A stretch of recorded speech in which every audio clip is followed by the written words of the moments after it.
people of the internet, book lovers, film lovers, concert lovers everywhere. Welcome to Pete's Media Reviews. It's been an awful long time since I did one of these, and I apologise for that.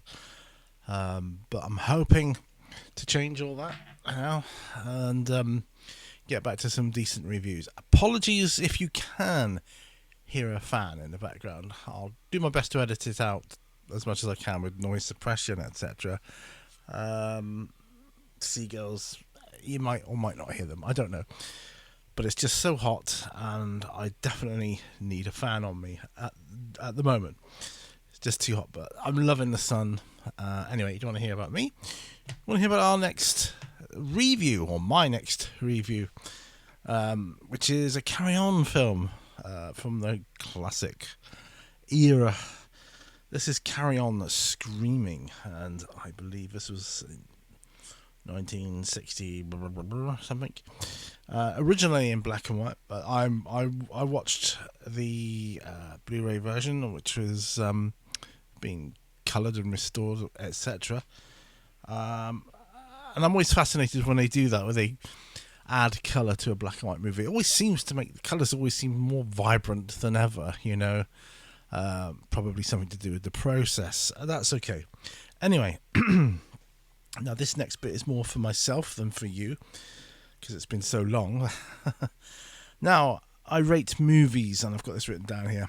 I rate movies, books, or concerts. At the moment, might do games at some other point. But 5 categories, marks out of 10, and then I give an overall review. So, with movies, I do storyline, acting, production, personal enjoyment, and replayability. I could put rewatchability, but I say replayability because I usually watch my movies on disc and play them, so replayability. Anyway, so Carry On Screaming. What can I say about this? As a fan of the movie series anyway, from childhood, I was always going to have at least one Carry On movie in my collection somewhere along the lines, possibly a couple. But I wanted this one because it was an early one, and they were still finding their feet, as far as I'm concerned, with this whatever it was going to become, phenomenon, whatever. And so we've got a few characters aren't in every movie. I mean, we've got Harry Corbett, so that's kind of, and Fenella Fielding. But we do also have some regulars like Kenneth Williams, Charles Hawtrey, Joan Sims. That said, I mean, Charles Hawtrey didn't have a very big part, and he was very, very much just a bit part. And at the moment, without researching it, I don't know why. Did it interfere with the enjoyment of the movie? Not at all. It's just that's what it became. That's how the series evolved. Now, Carry On Screaming. It's a take on all the classic horror movies, roll them into one big funny production, or you know, for the film. Now, so the first score for this movie will be storyline.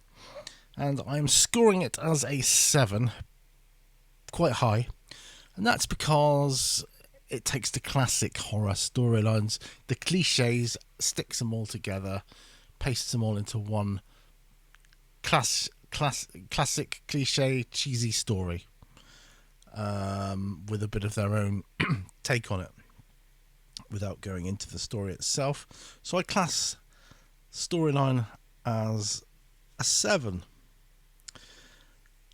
So let's move on to the second scoring point, which is acting.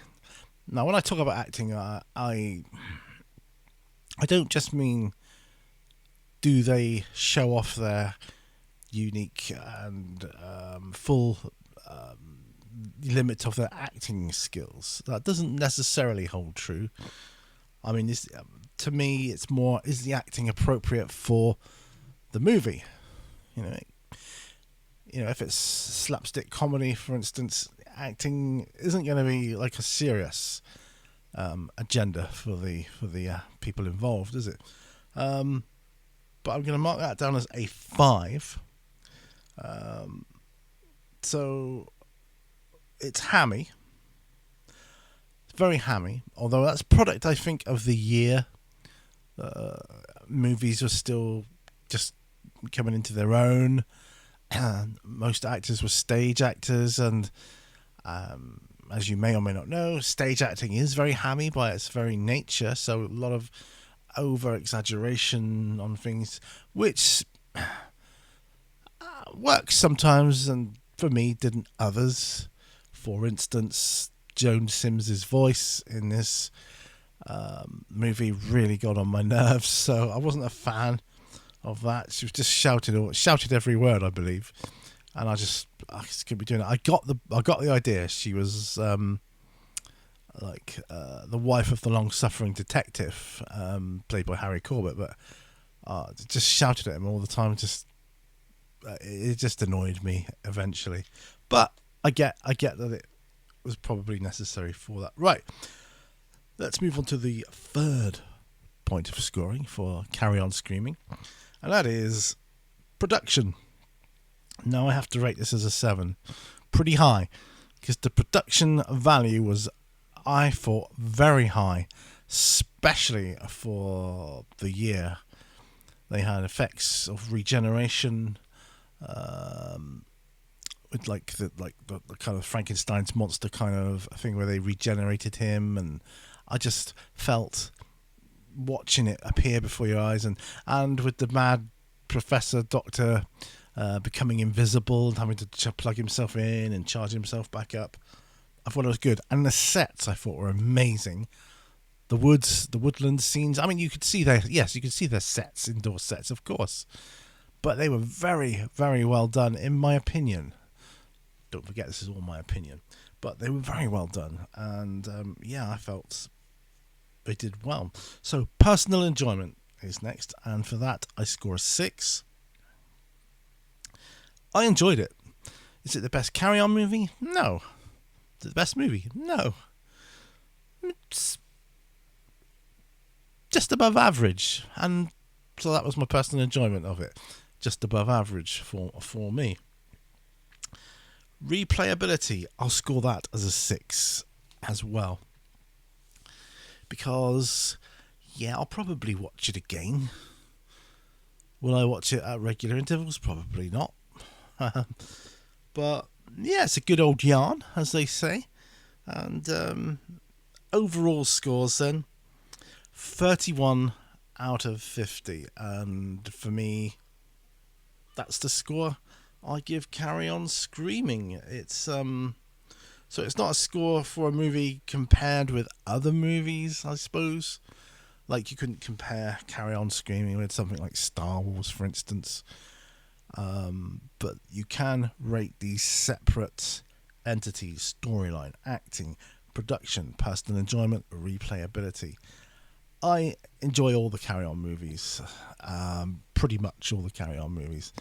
I didn't like the last one they did, which I think was Carry On Columbus, but by that point it had gone too far. All the original actors mostly were dead, and the cast, although they did their best to kind of uphold the values which stapled together the mainstay success of the originals, it just wasn't enough. But so 31 out of 50 for Carry On Screaming. A good movie. Glad I've got it in my collection, and I look forward to doing another review soon. I hope to see you on another video. Thank you for watching, my friends. Bye for now, my friends. Bye bye.